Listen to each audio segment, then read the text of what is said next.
when an eyelash wiper, attacks you, you don't die. But it's so painful that you remember her for the rest of your life. No industry or no brand ever made it bigger unless they had an identity and that was rooted into what human is supposed to have. A rich can buy luxury. Okay, I'm going to be very careful with that.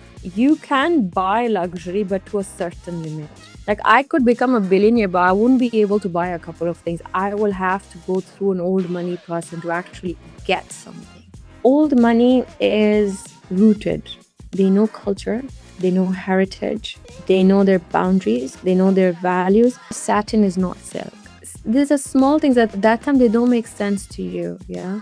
But then when you grow older, you understand what it means in life, what it means in fashion, what it means when you're making decisions. Satin is not silk, but can be used, can be utilized, has a longer life, more affordable. Sometimes satin becomes their silk.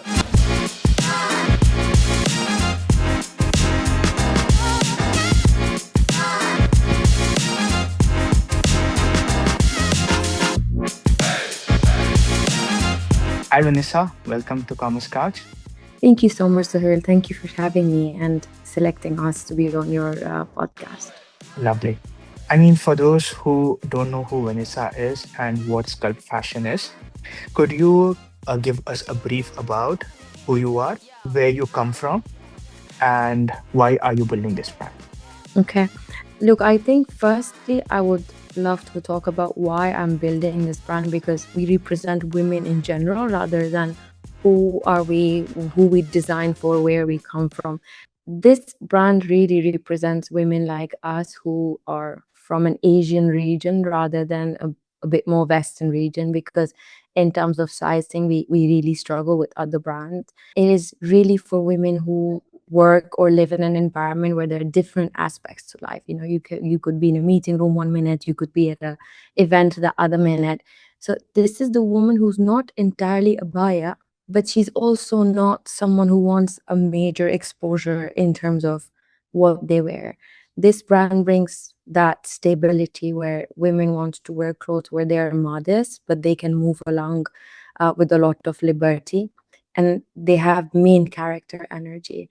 Myself have been on a very drastic journey from becoming 125 kilos, being a very big person, and acknowledging the pressure that women have in terms of how she looks and how she represents herself, to a journey to what you see now, has been a major transforming journey, and I would love to discuss it as we move forward. But I'm Vanessa. I've been in the industry for marketing, CRM, loyalty, PR and communication, luxury branding for more than 15 years now. I've been in UAE since 2012. I am from Pakistan and I'm Baloch. I mean, you come from a background where you were already into luxury marketing, right? What were some of the learnings you had that you implemented in the brand from day one? Because a lot of founders kind of start and then figure out things. But for you, since you already come from that background, what was the initial polishing you already had for the brand? 4 years back, I gained a lot of weight. I went to 225 kilos, and there I delivered the baby. And I was already in the corporate world where, representing yourself, especially as a woman, was very important. And I realized that I didn't have the space to be the woman that I am. I didn't have the space to be a mother. I didn't have the time to take my time and acknowledge major changes in my life. I felt I was big. I was really big, but I was invisible. People couldn't see me. I didn't exist. My career was being affected. And every time I would walk into a store, either I don't have my size, or it's just too revealing, or Hmm. otherwise it's a baggy dress that you just pick it up. When you walk into a store, usually what you find is a cotton dress with collars and buttons and a belt in the middle. That's all you do. Or with that kind of weight, you just put in a lot of frills and more fabric, so that just you lose your femininity, you lose your confidence, you just pretty much lose the willingness to be even in an industry, because you are now completely invisible. You're a big person, but the market is not catering you. You're trying your hard, nothing is working out, your career is coming down. I have an option? Yes, I do have an option, but those are the big brands that we see everywhere. But when I walk into a brand, it either is too short, it's either too revealing, or it doesn't have a sleeve, or it's completely backless.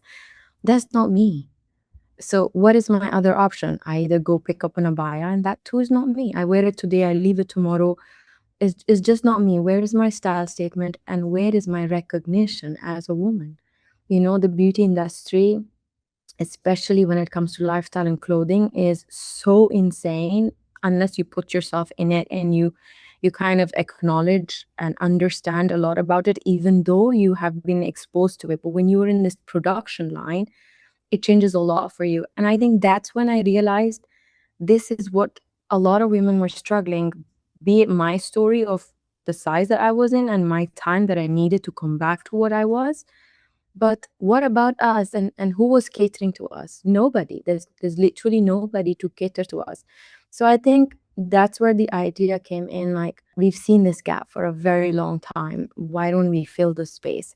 So I think every single penny that we save for 7 to 10 years, we put it into our entire manufacturing. So we do end to end. So we have complete control in Mm-hmm. overall production, from creating the design to understanding who is going to wear it, what her needs are, what her normal life would look like. I would actually sit down and visualize her, what her morning looks like, what her surroundings look like, where she is going, and what her afternoon, evening, or night could potentially look like, or unexpected events that could happen in her life, and how she can keep up with those. We plan that design, and then we put it into our tech packs. We have complete control over tech packs, and then we put it into production. We have a complete production environment where we produce end to end, from sourcing of fabric, and we do source a lot from Iran, from Italy, in general, a lot from Korea and Japan, Hong Kong itself, India, Pakistan, wherever we find the best silhouettes that we could utilize.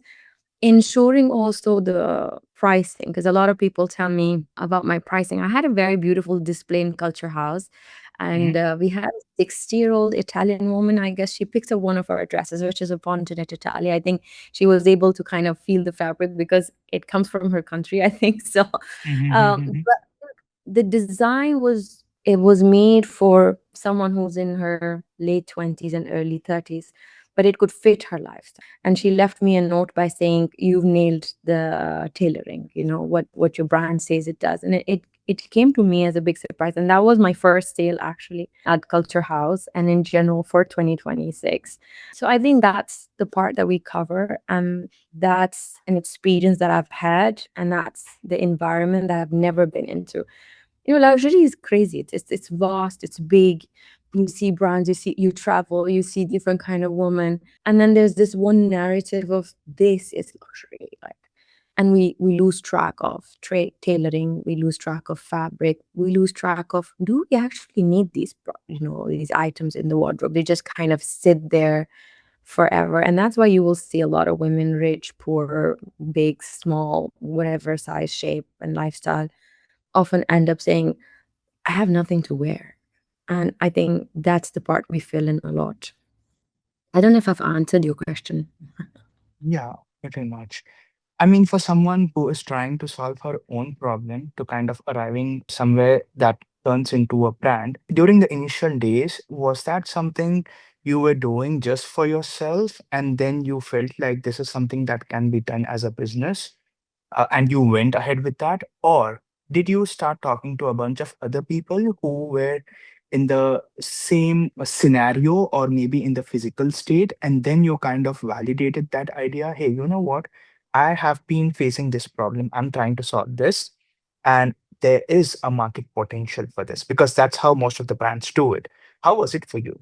I wouldn't say I was trying to solve a problem for myself. Why? Because I reached a point where it felt like nothing was possible for me. I didn't deserve to look like a woman.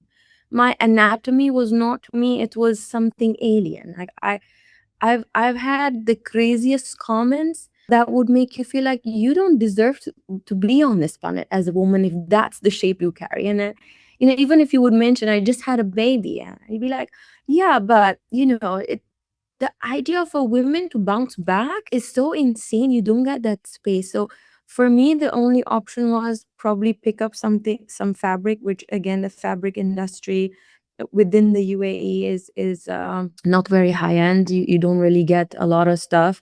I could tailor a blazer, but then it would obviously, would stand for some time and You mean the fade out. fabric that is sourced out of here locally, or Yes, the okay? the fabric that any fabric store that you walk in is actually keeping in mind someone who's fit, does either doesn't have stretch or doesn't have enough life, doesn't have the right stitching pattern, or does not have the capability of creating a certain pattern. There's a limitation to that. For me, it was more like when I'm walking, whatever I would see, I would just pick it up because it now at this point fits me. Although it makes me look less of a woman and more of a wheat sack bag or something of that sort. Well, this is disgrace. I mean, the designers who were doing that, this was disgrace to women of that size, because acknowledgement for women and her beauty at whichever level she is important for her mental well-being. I mean, there's no way we can, doubt this or fight this. Women do need that kind of femininity to be they need to be surrounded by their femininity, or eventually it affects their mental health. And we see that a lot in the beauty industry, I think. So I definitely wasn't doing anything for myself, but I think I was just lucky to be surrounded by some really influential people who would take some time and discuss this with me, that says, okay, we do have this gap, but are we even seeing this woman? To analyze a gap is to actually see that people. When you take an initiative, you actually see these people. And I noticed it wasn't just me who was 120 kilos. It was also the one who was 45 kilos and was barely eating and was taking one shot after another from one jarro, which was crazy. But she couldn't find it. And she ended up picking up dresses and ended up layering. Like, she would pick up the dress, but then now she needs another shirt to wear under it, to have certain kind of coverage. And then it was like, oh, yes, although I am in this certain space, but the problem is not with me. There's more women to it. They don't want a buyer, but they also don't want unnecessary showcase. And if you see our brand film, you will see that we do talk about a lot about sculpting, our ability to bring fabric that can sculpt you. 5 kilos is like our best friend. It follows us. Like, you go to a vacation, you come back, it's 5 kilo, 5 kilo down, and you go to sleep because you just had maybe usually you drink 2 glasses of water, but then this time you took one more sip, 5 kilos comes back. Like, for us, it follows us like anything. Yeah. I always say my best friend is 5 kilos. She finds me no matter where I am. So we keep that in mind when we're designing something. So we give our fabric gives enough leverage in terms of whatever your size and shape, in terms of basic items you could be, they would still fit you. Yeah, they would still have the ability to stand that washing, the detergent, all those aspects. For example, if you go to our website, we have our foundation collection, which is, Mm-hmm. they might just look like tops to you, like average tops, but cotton is something that everybody right now wants. But when you pick up a cotton shirt, it's either boxy, because you don't have another option, boxy, like everyone, because everyone fits in. And I'll tell you, the pain point in industry is also to find the sizes, because we have so many different sizes and shapes. We don't know which pattern to follow. We don't know, we should go with the Asian woman, the Italian woman, the French woman, or the Arab woman, the Indian woman. We don't know. We really don't know. So when you are doing the sizing, you need a fabric that kind of accommodates the body. So, as I said, you might look at them like tops only, but the process of producing that was insane. It took us 1 year to bring those tops to life. 1 year, just the cotton tops. Why? The first one we did was the color aspect of it, and then the quantity of spandex that will go into it.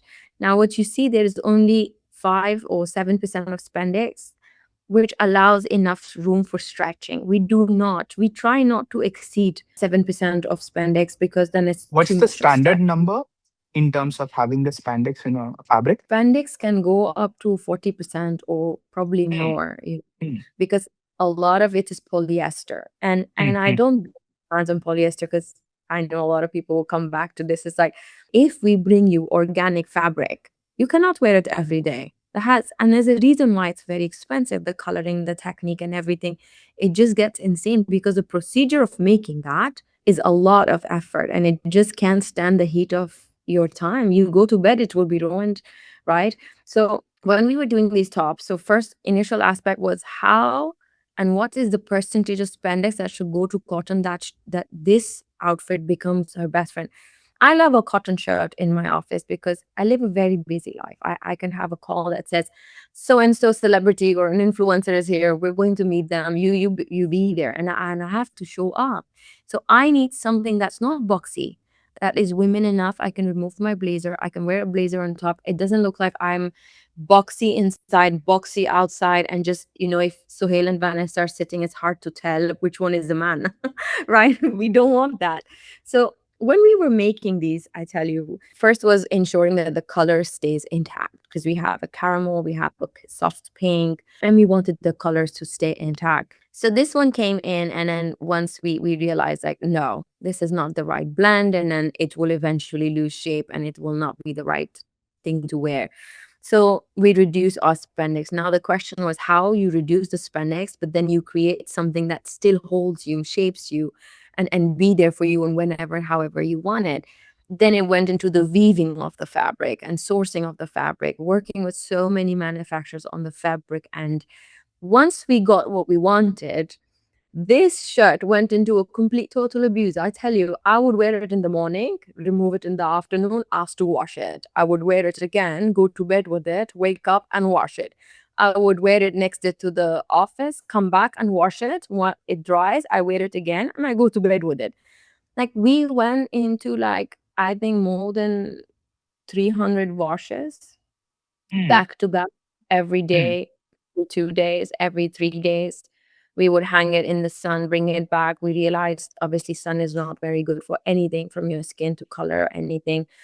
But the ability of this top to still shape you was surprising to us, you know?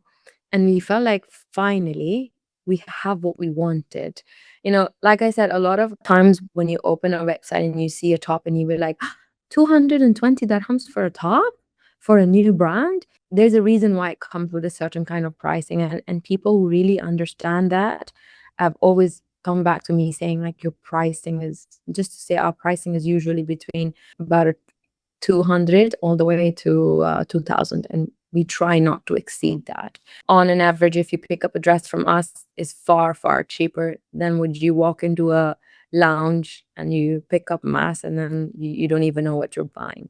So once we got that, is after that we went into, manufacturing it, producing it, and then importing it in the UAE, and then, launching it over.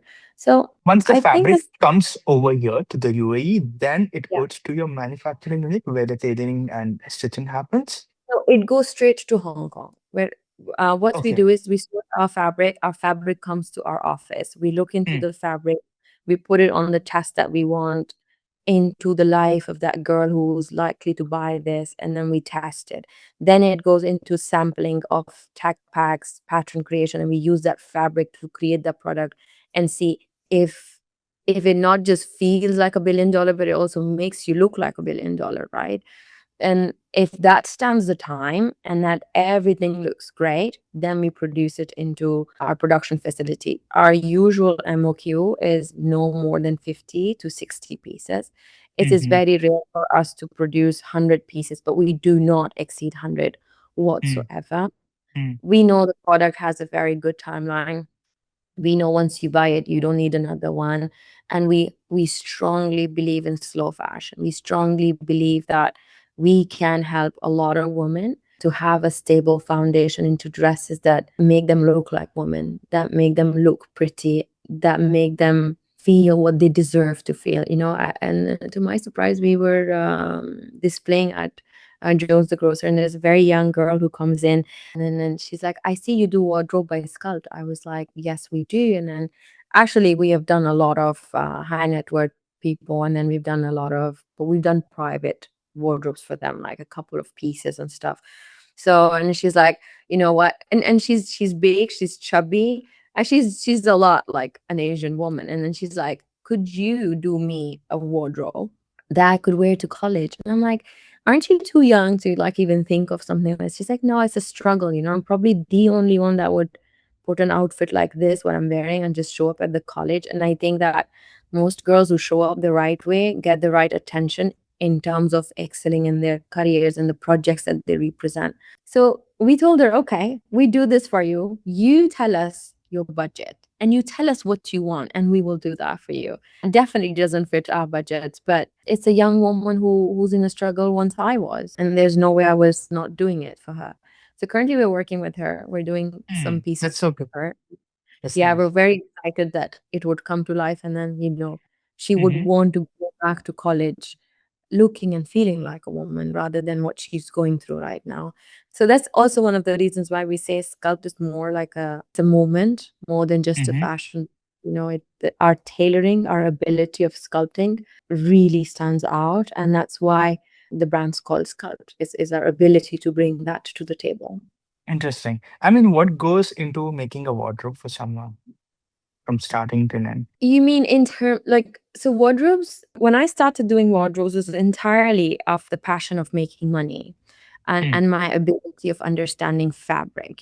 Being someone from Pakistan myself, being surrounded by a community that was really focused on the fabric that you wear. At a very early stage, I had exposure to some really good quality fabric and tailoring Mm. and concepts of that sort. Taking that in, and it was like, I have this knowledge, and I noticed that a lot of people didn't have it back in those days, in early 90s and 20s.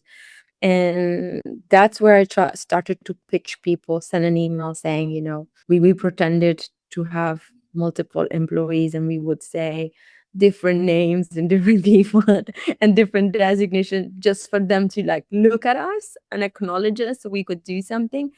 But I noticed that there are two aspects of it. One, a lot of high net worth people actually hire you, fly you, because they want you to see where they're living and what's the uniform they want for people around them and that the people that manage that house. Yeah. And then we were lucky to work with a couple of hotels, I didn't get you couple. over here, the uniform part. What So exactly? they want you to design uniforms for people that work in the house. So Mm. because staff that's there, they need a specific identity for people to know who's who, because they host a lot, because they, do a lot of activities in the house, and they want the kids to know who's the nanny. They want, guests to know who's the person that's stealing the kitchen. They want the right people who are the people responsible for cleaning the pool, the garden, and then they need that kind of fabric. And every aspect of it was fabric, fabric, fabric. What's the right fabric? And I think from the uniforms, we got lucky with a couple of new brands that were born and we manufactured for them. And it was entirely out of just making money and living a life that would allow us to live. But at the same time, I had a job and everything. But when my baby turned 2 years old and I was going to office, and she said, Mommy, can you not go to office? So I was like, like this I never thought was coming on table for me. And it was really overwhelming. And then that's when I was like, okay, baby, I think this is time that while we are doing it and we see these people sell it, why don't we do it? At that time, it looked like it's going to be very easy and it's going to be really cool. But yeah, when you launch your own brand and then the hate for it, the questions for it, the size guides for it, what do you do, what do you don't do, especially women, because life has changed a lot from us, like a lot for us. And even like, look, within UAE, when you are moving around different places, you need a different dress. Yeah. Like every 5 to 10 kilometers, the kind of environment changes and you need a certain kind of aspect to, the coverage level, the fabric, the kind of people. I personally find myself in a situation where I can just literally get off my car, buy my baby a toy and come back in. And then in some places I'm like, I'll ask the nanny, go and get a juice and come back. Because I can't just hop out of the car and just show up in a certain place. So I think the uniform aspect and then the manufacturing for a couple of new brands that are now doing really well. Unfortunately, we had to stop because we launch a brand and then it comes into competition and would obviously go against the NDAs that we signed with them. So we had to stop that. But I think we are currently doing a lot of uniforms. We do a lot of private residences and private wardrobes. We haven't touched bridal yet, and we don't Mm-hmm. plan to, Mm-hmm. because Sculpt obviously is taking everything from me. And then when my daughter said that, Mommy, can you stay home? I wanted to be in an environment where two things to it. I wanted to be home, but I didn't want my dreams to be dead. But I also wanted to create an environment where if Sculpt ever makes it big enough for us to have a bigger office, men and women will be able to bring their kids. You don't have to be a weekend parent. Like you don't have to do this. You know, you when your kids are around you, you can still work and you can work far better, like far, far better than you do when you're checking them on the camera, when you're checking with the nanny, when she's crying and she has a flu, and then you have to be in the office because management said you can go, but you can't go because you're leading a team, right? So, get over that aspect. And if ever Sculpt would make it, the Inshallah. idea will be hiring women, a lot of women and women with kids who can come with their kids, and you don't have to be in the office if you're not doing much. And if it can be done from home, please go be the mother you want to be and just do the work. We just want to trust you that you know what is needed from you and you're delivering it. I guess that will be the main thing. And I don't know if you've seen our logo, Sahil. If you have, Mhm, that's mhm, that's the eyelash wiper. You know what I love about eyelash wiper is the only snake even has siblings come in different colors and patterns. The only one that has a bright pink and a green, yellow, and then it has like eyelashes, and not really has an eyelash, but the structure, the pattern around the eye has an illusion of an eyelash that will make it look like this snake has eyelashes, right? So it's pretty, it is sassy, it's very well aware of its appearance and her presence, and they usually are not like dangerous. But if you mhm, mhm, touch or you cross the boundary, she will not back off of attacking you and responding. Like, she knows her worth. And there's a myth, and it was a Southern American, and they say that an eyelash wiper, before it stings you, it winks at you. I mean, obviously can't, I'm sure it can't, it's not winking at anyone, because snakes don't have eyelids, like, so definitely not. But then like, people have older generations have stories that this snake winks at you before it stings you. So I think the character of that and the woman we talk to, and the ability of bringing those colors out in the right fabrics and giving you a pattern that your body needs, I think we pretty much nail it, and we couldn't have any other logo but the eyelash wiper, especially its ability of stinging. There's also a fact about it that says when an eyelash wiper, attacks you, you don't die, but it's so mhm. painful that you remember her for the rest of your life. So I was like, yeah, like hell yes, this is the one. This is what I want.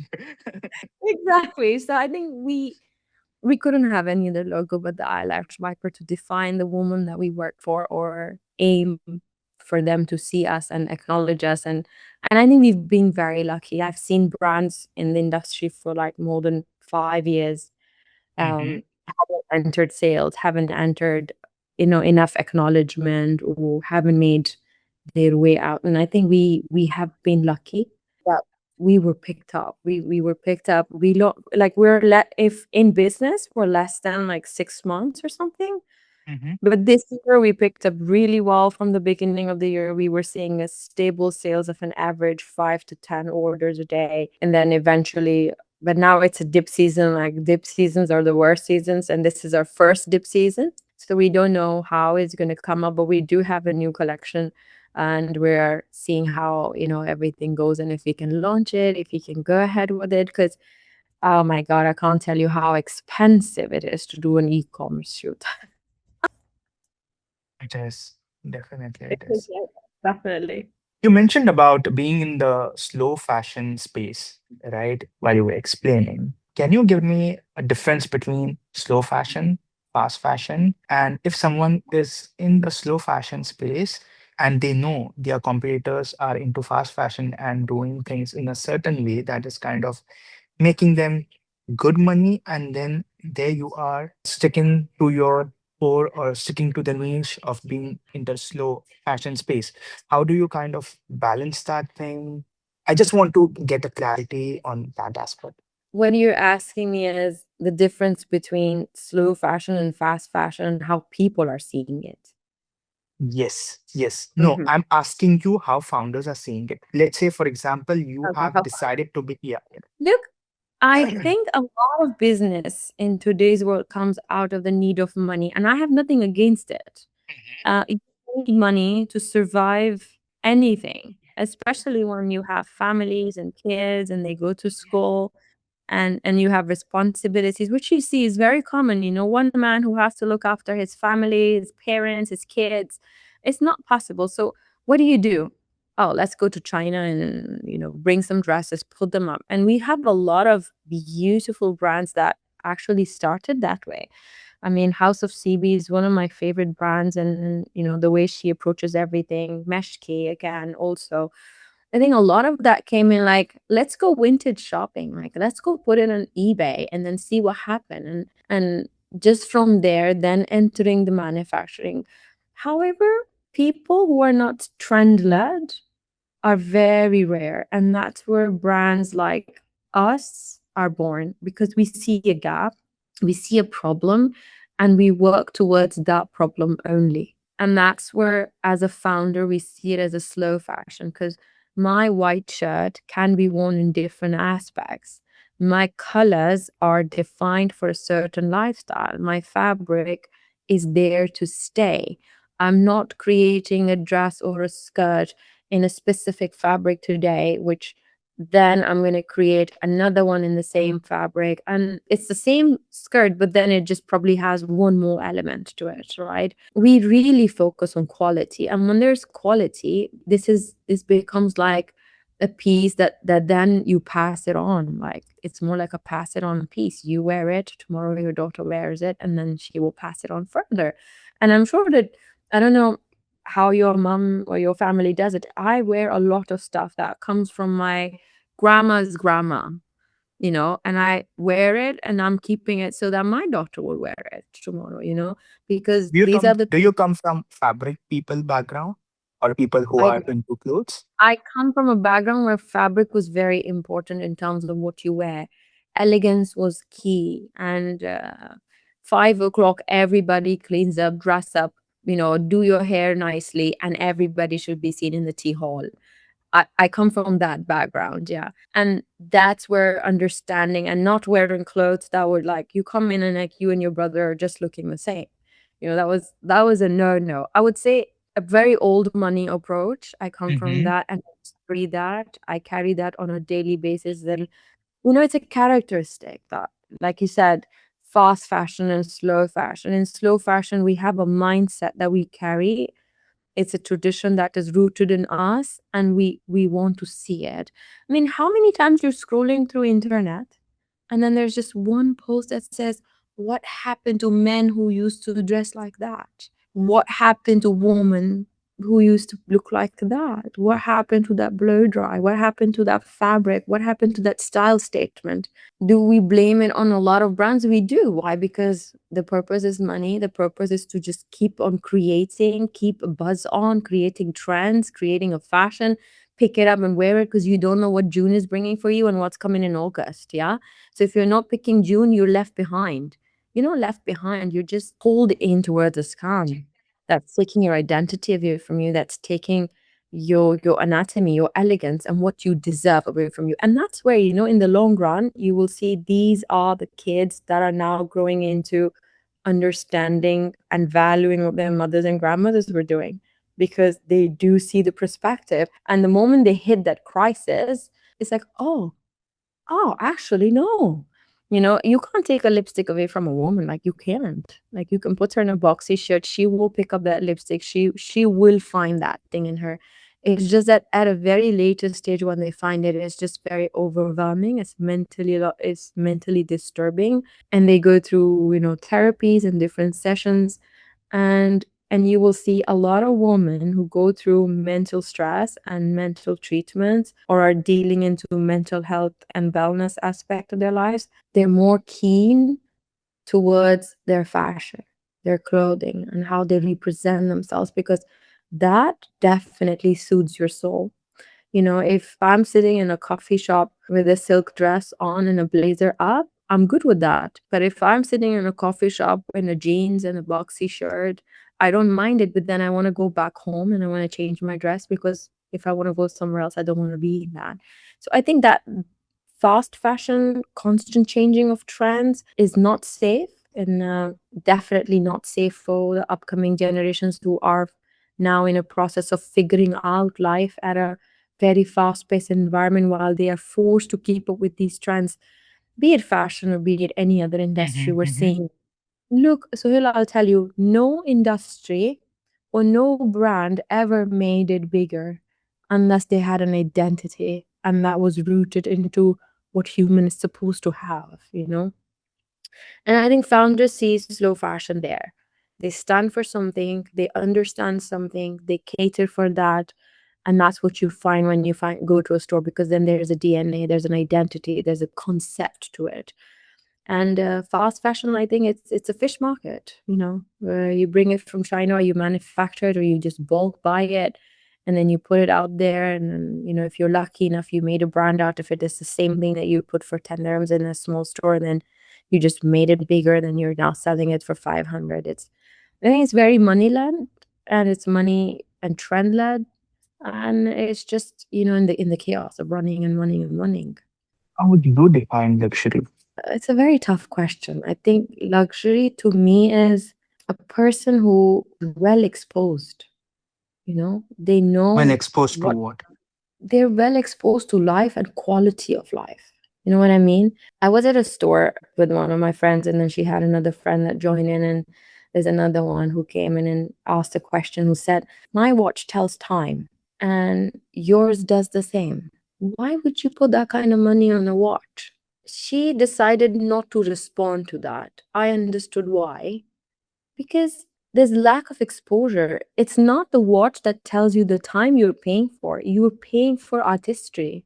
You're paying for a person who sat there, draw it, and took thousands of hours to just shape one diamond or an emerald or even painting that small tiny flower. You know, if you put yourself in it, you will know how your fingers will hurt. Like, you know, getting that done, and then you have only 20 pieces worldwide, you wouldn't ask that kind of question. You know, I think the Chinese people say that when you go to a first meeting, never wear a watch. Why? Right. Because if it's an expensive watch, the person will think you are above them and they will not share with you business ideas or what's in their mind because they think you are better. You don't need it. But if you wear a cheaper one, they would judge you by saying you're still in the process to even understand what they can share with you.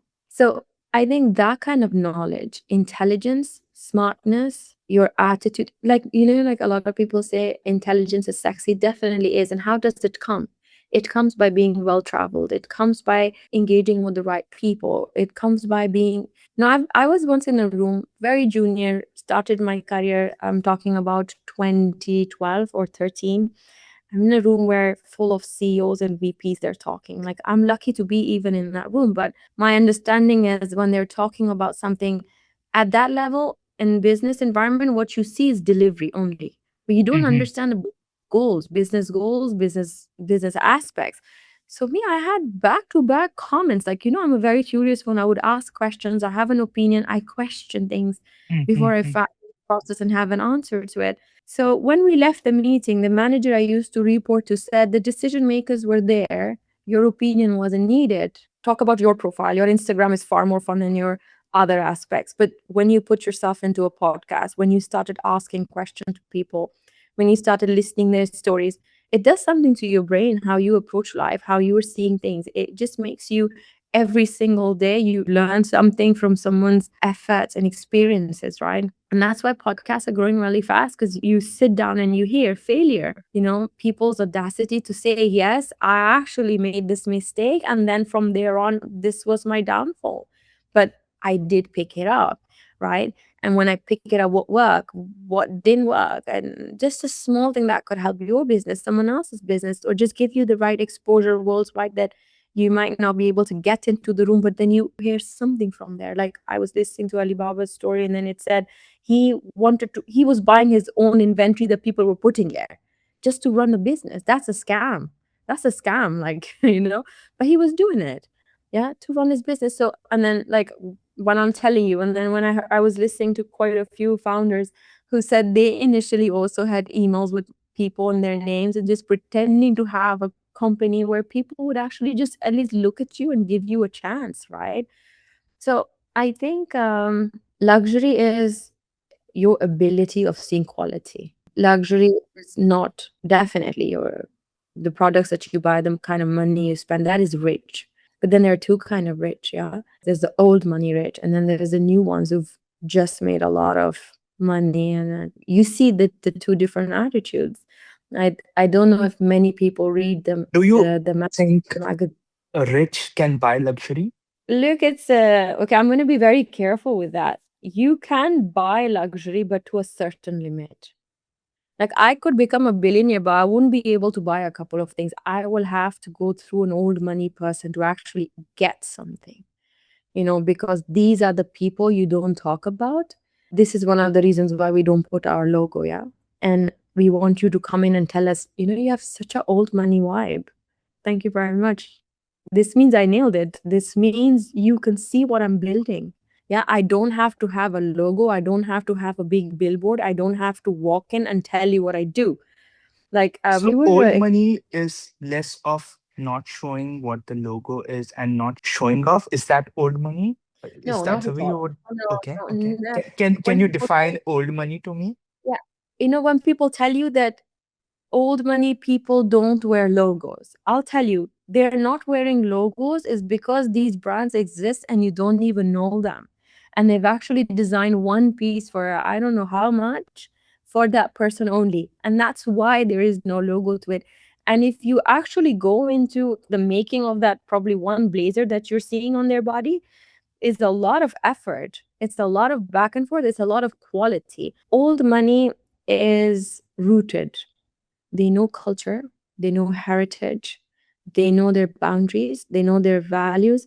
I'll tell you, one of the CEOs I used to work with, and I just loved about him was when someone at an event finds him, is pitching him, he will Mm, sit down, he will mm, listen mm, everything that you say, mm. watching you through your eyes, listening to your brand, acknowledging your struggle, complimenting your product, looking into it deep. Yeah, while I work with him and I know we don't need it. That is old money. Yeah. And a millionaire or a recent one who's trend led has 10 people around him and you will not get. And I'm like, no, you will not. But this one you might not even acknowledge, right? So obviously it is hard to define it in terms of words and its sentences. It is very hard to define it. But I'll tell you what an old money woman is. She's rooted. She's culturally rich. She's heritage based. She knows where her boundaries are. She knows what life should look like. She will age with grace. She will accept life as it comes, but she will not let go for elegance. Yeah. And she knows quality, quality in fabric, quality in fashion, quality in life, quality in a cup of tea, and the cup that she's taking tea into. Like she knows everything. She's a mother, she's doing that. She's a businesswoman, she's doing that. She's a wife, she's doing that. She's a daughter, she's doing that. And one of the reasons why they often do not go bragging like, "Oh, my life is a mess," or "I had to go through this." You don't see that kind of an attitude. They're a very grounded woman. Like I said, the eyelash wiper, that pretty much defines it. It's really deep. Mm. Oh, it is. Like founders who are really keen on slow fashion, they see a gap and they fill that. And we are not trend led. We are not running like one of our dresses that you see is called Dress Decode, and the new ones that are coming in. You will see a lot of 80s. You will see Mm. a lot of clean lines. You will see a lot of cinched looks, but also coverage. And I think that's one of the collections that anyone who's seen the brand or have engaged with the brand just go like, the brand has, very old money, clean line aesthetic to it. Well, thank you very much. That's what we do. So when you bring in a collection, what goes behind bringing one category or that collection? Like, is it? I mean, you said we bought that collection going back to the 80s. What was that instinct that you had? Okay, you know what? There are people who would die for these collections, or there is a market for this. There are people who are willing to buy this. Like, what is the research or the insight that you get before you put in all the efforts and the months and years that you're putting in to build that one piece? Look, we really look into powerful women. We do look into what they were wearing. We do look into, the prime ministers, the presidents that are women who are bringing their kids to parliament while they are taking over a country. And they have a kid sitting next to them because the kid has a class and that she wants to make sure that he will make it. Yeah. We look into women of this region who have come a long way, but their identity follows them. You see an abaya on her, you see her working in the government, and you see her show up at a defense ministry office making decisions for her country. Yeah. And then she has a profile of fashion too. What she's wearing, how she got off the car, who she was talking to, what her attitude was like. We look into them. But what at Sculpt, we look into things people don't see. Yeah, we look into the nitty gritty aspect. Like I said, she's taking over the world, but she has an autistic kid sitting next to her because she wants to make sure that her kid will start talking. Yeah, she's standing there and saying, I would take over a government, but I have been downplayed by men, and I have nothing against men, but then her ability. And she shows up very well dressed, but you see the mental stress she's going through, but then how she represented herself. She didn't let go of that aspect. She launched something astronaut level for NASA, but then she has an Instagram where she would love to put a sneaker on, and at the same time, her shirts fit her really well. Yeah, you will see her as a pilot, but then the moment she's off the pilot, she has a very elegant henna around her hand. Yeah. So we don't deny that aspect. We see it and we see through it. So when we do collections, we do look into that aspect. But clearly, like I said, because we're not an abaya brand, by abaya also I mean a brand that gives you full coverage, but we are a brand that caters to all body types. Yeah, we do a lot of midis and we don't do minis because that's not us. We do midis though. But we also look into women who are looking to wear something more cinched, classic looks, but then they want sleeves, they want more coverage toward legs, they want a back that is covered up. That's what we do. So that remains the DNA, the ground floor of it. Then we top it up on the second floor. Who are we talking to here for this collection? It's a summer, it's very hot. What does she need? Give her something she can wear at least three different ways. Yeah, it like the one that I said has an 80s collar that's coming in. It's inspired by World War II. So this is a dress that you can wear on top of something, but also wear it as a dress. Yeah, you can wear it with the heels, but you can also pair it with your jeans and sneakers at the same time. And you can adapt to it. You're in the office, then you're at the dinner, then you suddenly have to head to the airport. We do a wardrobe that you can wear multiple types. This girl who's living this life will pick up a product from us, what should she be getting out of this? She should be able to wear it at the airport, straight from the office. And when she gets off the office, if she's heading straight into a coffee meeting or a dinner meeting, she should be able to do this just by changing, maybe, opening it or tying it up or, just putting it up. A lot of our dresses have the ability of sizing up and sizing down. We take that very seriously. Like I said, the 5 kilos is our best friend. So we do put buttons and hooks and belts that allow you to loosen it up and tighten it up without affecting the tailoring aspect of it. Not that it just looks bulky at one end and because you try to cinch your back or something like this. So that remains the center part of it. And the top is always elegance. Let women feel women, like she be the woman she is. She doesn't have to have something boxed, something over layered, something that's insane. That she buys a dress from me, but then she also buys another blazer to cover that other aspects of it. She doesn't have to layer it. We keep elegance as top of our pyramid. So the middle is always the women that we focus on, the eyelash wiper aspect of women. We try and bring that. And the core is always the tailoring, the concept, and then all of that for sure. Yeah. Is that what you mean by timeless elegance? Is that the definition? 100%. 100%. My grandma was always wearing a silk, always, yeah. And she used to wear a lipstick, but she would wear it when she goes to bed. The color of the lipstick was white, which what she would put it around her lips. And then the morning she woke up, she naturally had red lips. Yeah. So She knew that she's going to be very busy through the day, and her makeup, she wouldn't have time for it. So she had a night schedule that would give her a glowing skin, pink lips, and she would only wear silk. Yeah. And she used to tell me, understand satin is not silk.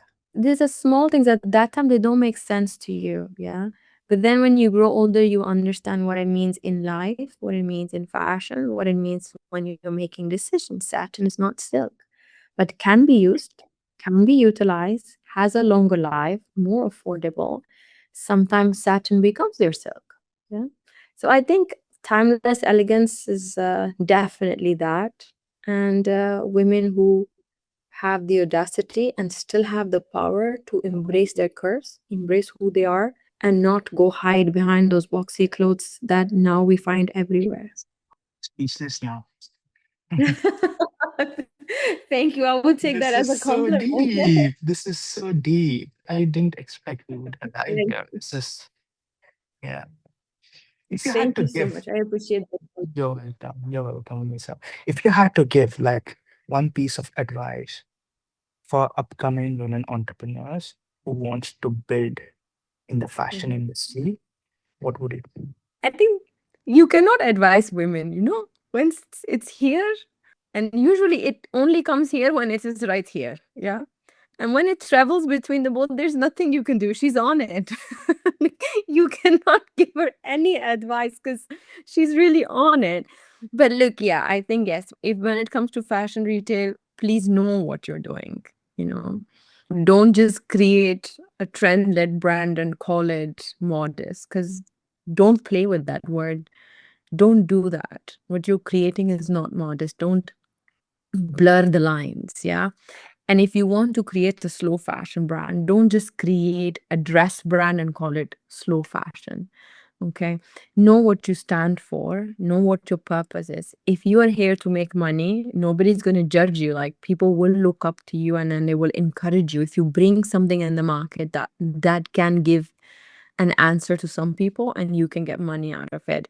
That's great. All the businesses, the bottom line is always money because if there's no money, there's no business. And you'll eventually, no matter how beautiful you are, you will shut down, right?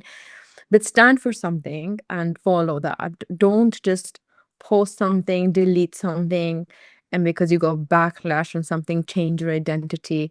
Rebranding is great, but when you're launching a business, you're a founder, don't rebrand that founder. Become intelligent and wise on your way, but know why you started.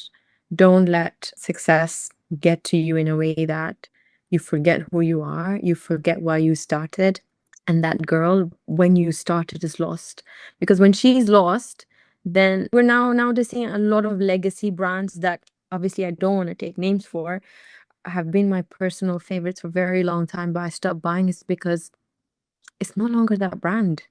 It's no longer being designed by the person who stood by the identity of it. It's now something that's just not me. It's no longer for me, right?